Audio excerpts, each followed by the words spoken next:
जान पर खेलने लगे तो उसे आप क्या कहेंगे। लेकिन हमारे साथ ऐसे ही शख्स मौजूद है मगन बिस्सा, जो एक ऐशो आराम की जिंदगी छोड़ करके पहाड़ों की दुनिया में भटकते हैं। एडवेंचर उनका जुनून है और एक के बाद एक चोटियां नापते हुए वे अब भी एडवेंचर के दीवाने हैं। कई बार उनकी जान पर बनाई। एक बार वे एवरेस्ट के 800 मीटर नीचे से गिरे और लगभग 1000 फुट नीचे गिरे, 27 फ्रैक्चर उनके हुए। दूसरी बार उनकी 18 फुट की छोटी हाथ काटनी पड़ी, लेकिन उसके बाद भी उन्होंने अपना जुनून नहीं छोड़ा।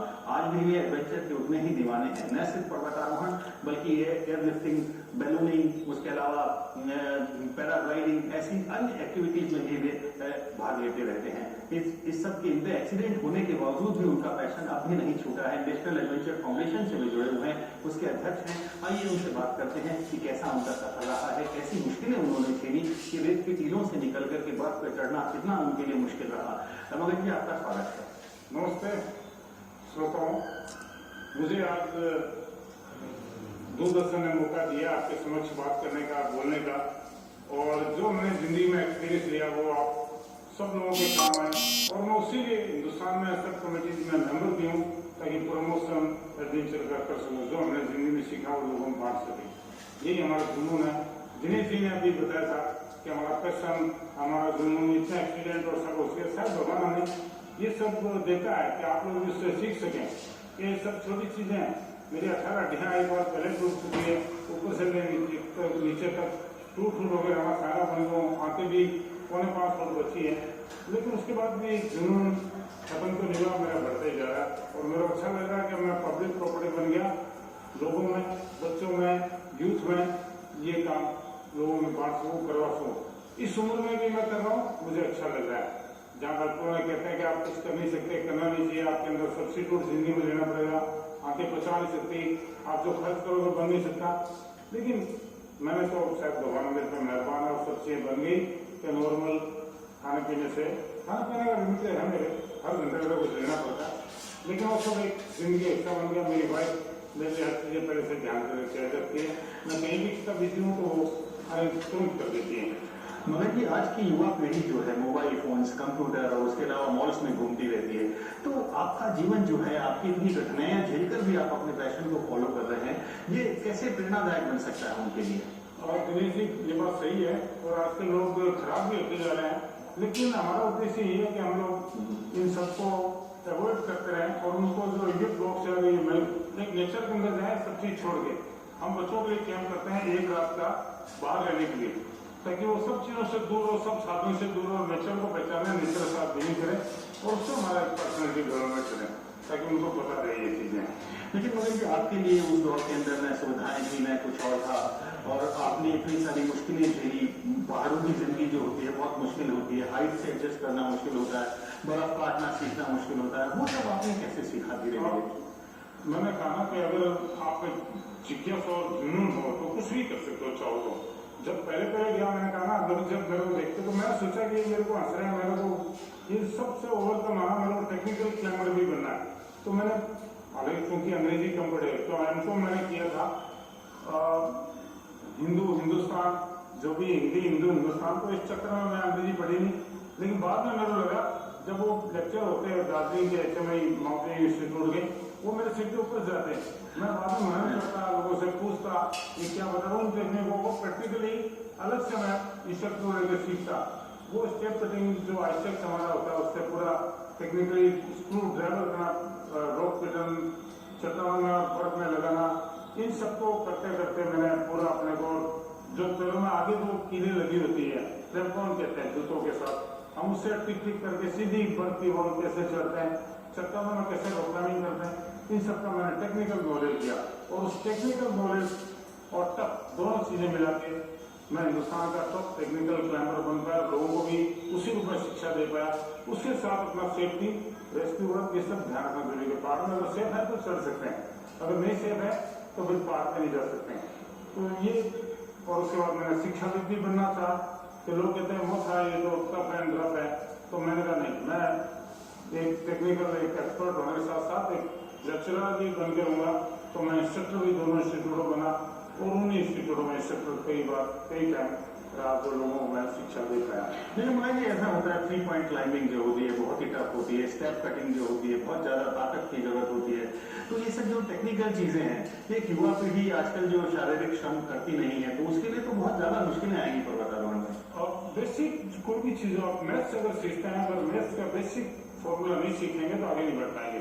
तो ये 3 पॉइंट कॉन्टेक्ट आप जो बहुत दिनेश जी नॉलेज है आपको क्लाइंबिंग का, ये सब जो चीजें हैं हमारा बैलेंसिंग सिस्टम बंदर के तरह हम लोग अगर कहीं चढ़ते हैं तो उसका एक बेस होता है। ये सब चीजें आपको अगर तरीके से सिखाई जाए तो आगे बढ़ने का रास्ता खुलता है। ये तो करते अभ्यास के जरूरत होती है और हम लोग सीखते भी जाते हैं, बनते भी जाते हैं और आगे रास्ता खुलता जाता है। लेकिन एक वहाँ के जो निवासी होते हैं उनकी बॉडी एक्लेमेटाइज होती है, लंग्स की कैपेसिटी ज्यादा होती है। एक अब यहाँ मैदान से MSL से किसी आदमी को ऊपर ले जाते हैं तो उसकी बॉडी की कैपेसिटी 1/3 रह जाती है।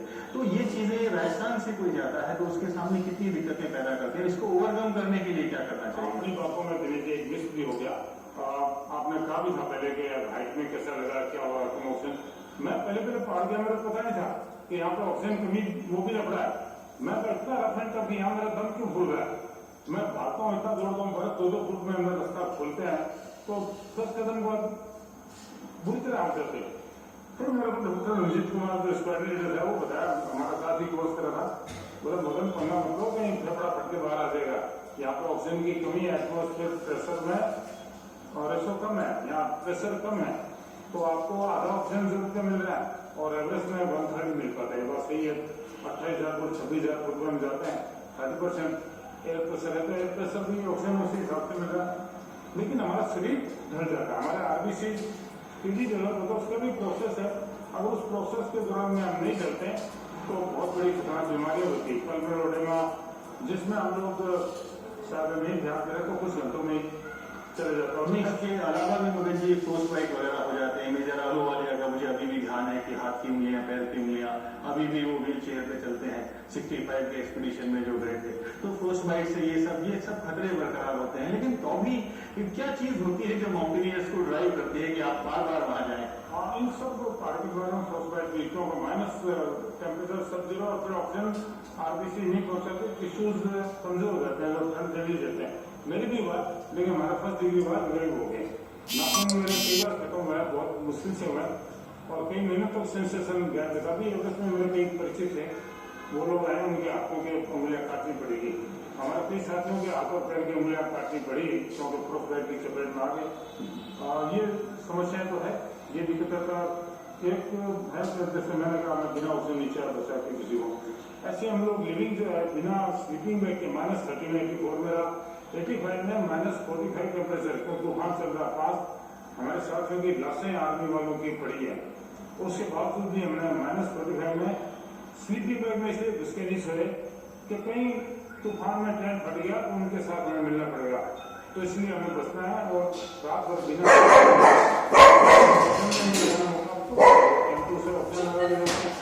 आपको एवरेस्ट जो है टूरिज्म हो गया।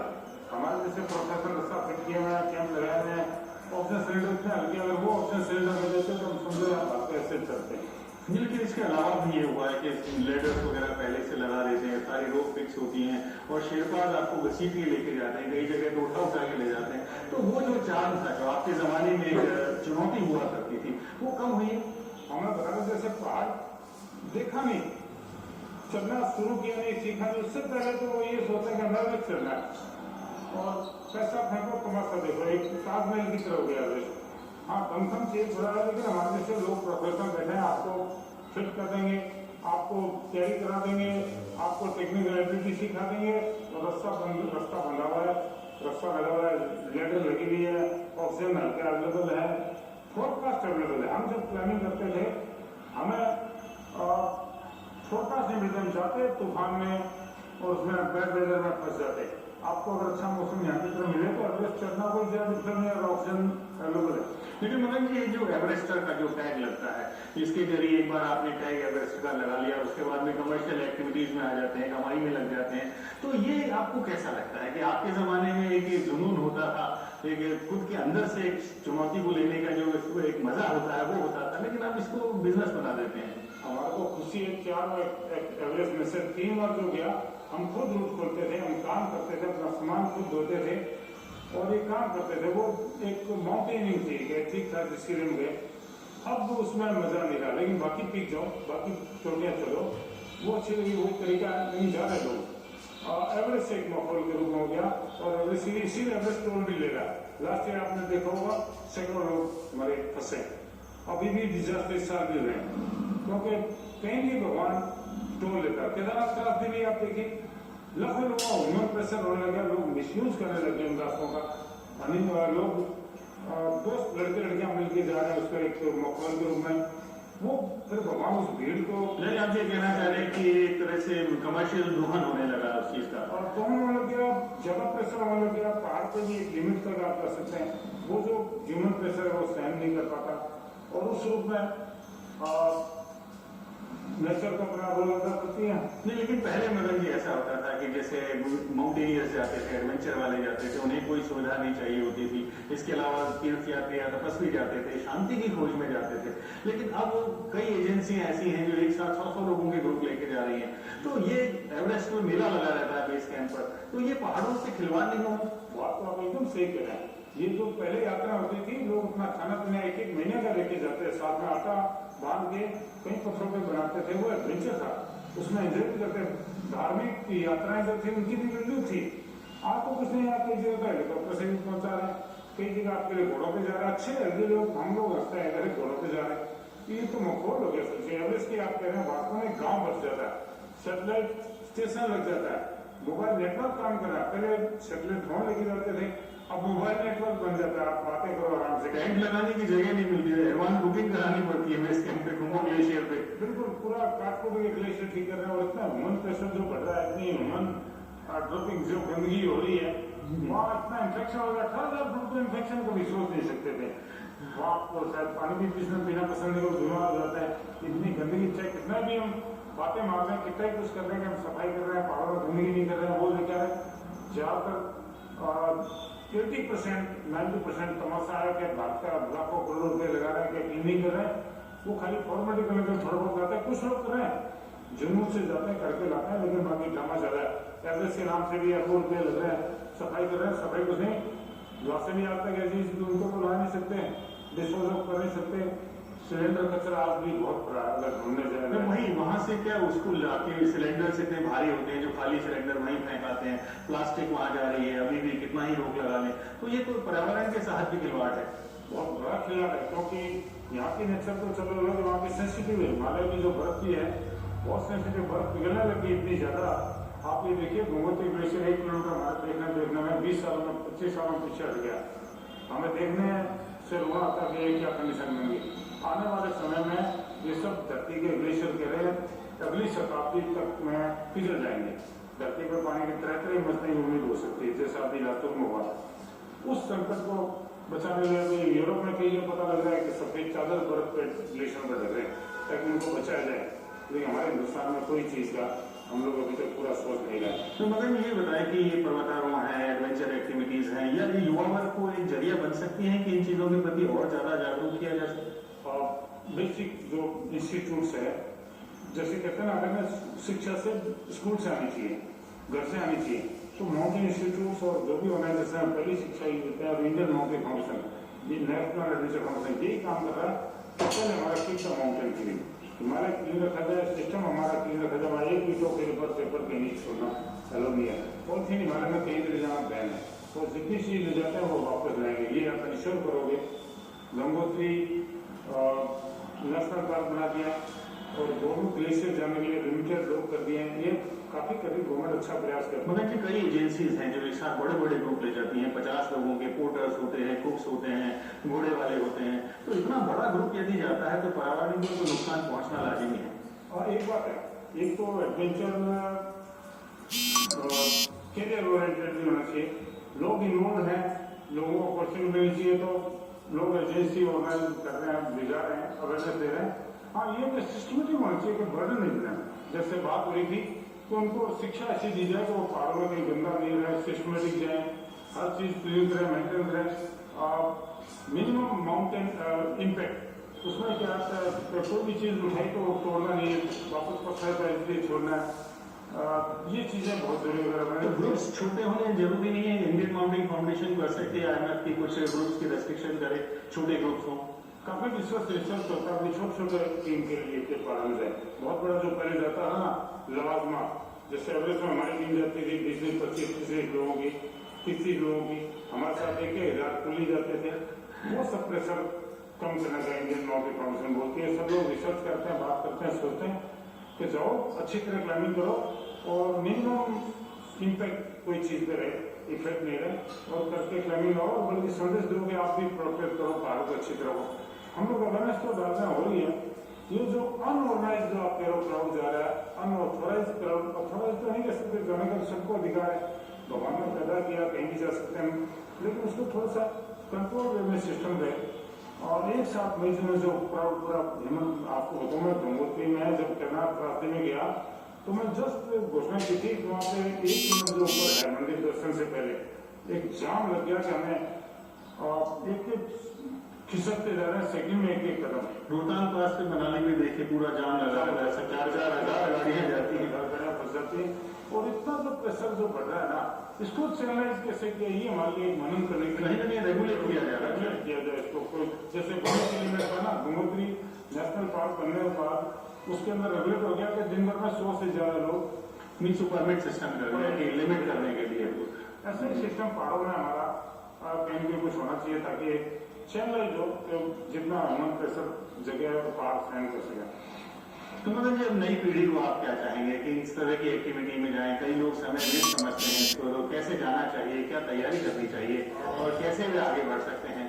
पहले ये थ्योरी थी, मैं जब पहाड़ शुरू किया था वो मगनियों पहाड़ा में माथा पड़े दिशा में छोड़ना खराब रहे। जब एवरेस्ट में गया नाम का हुआ मगन जी दिखा हिमालय चढ़ है, तो वो एक थीम बदल जाती है, आपकी चर्चा सफलता से चढ़ बोलती है। तो हर लोगों के लिए ये अवेयरनेस, ये एडवेंचर बहुत जरूरी है, कॉन्फिडेंस दिलाता है।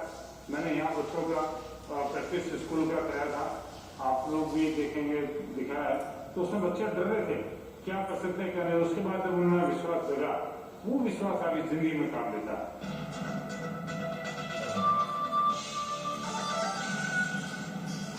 शादी के बाद पहले वीक हमारा पहाड़ों में बीता और इनके डिपार्टमेंट ने सबने हमें पार्टीज दी पहाड़ पे जाके। और उस पार्टी के दौरान क्योंकि एडवेंचरस लोग थे, इसलिए बचन नेपाल और वो सभी लोग एक डलमा लेक है, डलमा पहाड़ है, तो वहाँ पर चढ़ने के लिए गए हम जमशेदपुर में। और उन्होंने अपने उसी ढंग से पार्टी मनाई और लास्ट में उन लोगों ने मुझे अपना सामान सारा एक जगह इकट्ठा किया। मुझे बोला कि आप यहाँ रुको, तो हम थोड़ा सा कैंपिंग करके आते हैं। तो मैं वहीं पे रुक गई और बाकी सब लोग उस पहाड़ी पे चढ़कर चले गए। जब बहुत देर तक कोई हलचल नहीं दिखाई दी, कोई रेस्पॉन्स नहीं आया, तो मुझे लगा कि मैं भी ट्राई करूँ, शायद कुछ और भी ऊपर नज़ारा अच्छा हो।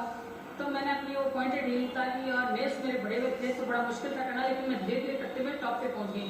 और जैसे मैं पहुंची तो टॉप पे कुछ फ्लैट एरिया था, वहाँ पे सब लोग बैठे हुए थे और जैसे मुझे देखा बचन नेपाल और सब लोग एक्साइटमेंट में चलाए, अरे सुषमा क्लाइंबिंग करके ऊपर आ गई। तो मुझे उन्होंने पूछा क्या तुमने पहले कभी कोई कोर्स और किया? मैंने कहा नहीं। तो उन्होंने बोला अरे जब बिना कोर्स किए तुम इतनी अच्छी क्लाइंबिंग कर सकती तो फिर तो तुम बहुत अच्छी कर सकती थी, मगर वो पहले मिली होती तो वो मेरा टर्निंग पॉइंट था। बस वहीं से फिर मैंने सोच लिया था कि मैं अब इस लाइन को पकड़ूंगी। और फिर मुझे इस दौरान ऐसा लगा भी कि कई जैसे कैंप्स होते थे तो वहाँ लड़कियों को लोग नहीं भेजते थे कि मेरे इंस्ट्रक्टर्स होते थे। तो मुझे लगा अगर मैं इस लाइन में आती हूँ तो लड़कियों को घर से बाहर निकालना आसान हो जाएगा और इस एडवेंचर फील्ड में मैं उनके लिए कुछ कर पाऊंगी। और फिर बीकानेर में हम लोगों ने क्लाइंबिंग वॉल बनाई, जो राजस्थान की पहली क्लाइंबिंग वॉल बनी थी, भारत की वो तीसरी थी, जिसको अभी 1 वीक पहले ओलंपिक में शामिल किया गया जिस गेम को। तो उसके गेम में फिर लोग इंग्लिश की जो लड़कियां, मुझे ऐसा लगा कि शहर के लोग तो ये चीज़ें बहुत आसानी से पा सकते हैं। उन्हें लोग इंग्लिश की लड़कियों को लाके उनको ट्रेनिंग दी, तो उस समय लगभग 70 लड़कियों ने आके ट्रेनिंग ली। और मुझे इतना आश्चर्य हुआ कि उसी में से एक लड़की ने दार्जिलिंग में जब कंपटीशन हुआ था तो उसमें गोल्ड मेडल मिला उसको। तो इस तरह से वो मेरा सबसे बड़ा अचीवमेंट था कि गांव की लड़कियों को एकदम घर से बाहर निकाल के और गोल्ड मेडल उनका लेना। और उसके बाद में फिर हम लोग डेफ एंड डम के लिए भी बहुत प्रोग्राम करते हैं, तो उसमें जो स्पेशल बच्चों में लड़कियां जो होती है उसके लिए मेरा बहुत दिल होता है। देखिए जुड़ाव तो एक के बाद में दूसरा, दूसरे के बाद में तीसरा अपने आप होने लगता है और बदलाव भी रातों रात नहीं आता है। तो कोशिश हमने लगातार की और बहुत सारे लोग जुड़े। अब जैसे मैं गांव में जाती हूँ तो लड़कियां जैसे बता रही है ये तो वही मैडम जिन्होंने हमें ये करवाई थी, तो उसके साथ और लड़कियां की मैडम हम भी करना चाहते हैं, हम भी करना चाहते हैं, तो हम उनके लिए फ्री कॉस्ट में कुछ ऐसी एक्टिविटी करवा देते हैं जिसमें ज्यादा लोग इन्वॉल्व हो सकते हैं। और ज्यादा लोगों को जब एक जगह कोई एक्टिविटी करते देखते हैं तो दूसरे लोगों का डर खत्म होता है। सपने तो हर आदमी देखता है और कोई जरूरी नहीं कि हर सपना पूरा हो, तो मैंने भी उसको एज ए स्क्रिप्ट लिया और मैंने ये सोचा मैंने कि एवरेस्ट की कोई पूरी जिंदगी नहीं है, ठीक है एवरेस्ट चढ़ते तो बहुत अच्छा ही लगता, लेकिन नहीं चढ़ पाए तो कोई बात नहीं, और उससे बड़ा एवरेस्ट तो विसा जी की जिंदगी मिल गई, वो मेरे लिए उससे भी बड़ा एवरेस्ट है। और इसलिए मुझे तो संतोष है कि जहाँ तक मैं गई वहाँ तक ठीक है। हाँ, अगर फिर मुझे अगर मौका मिले, और अब क्योंकि मैं इसलिए कोशिश नहीं करती क्योंकि मेरे से बड़ा सपना विसा जी ने देखा था, तो इसलिए मैं सोचती मैं कहूँ तो पहले जाने के लिए जिद करेंगे, तो इसलिए हम बाकी लोगों में अपना एडवेंचर बांट के अपनी खुशियाँ बटो रहे हैं, और जहाँ जिस ग्रुप में हम एडवेंचर करा सकें उसमें से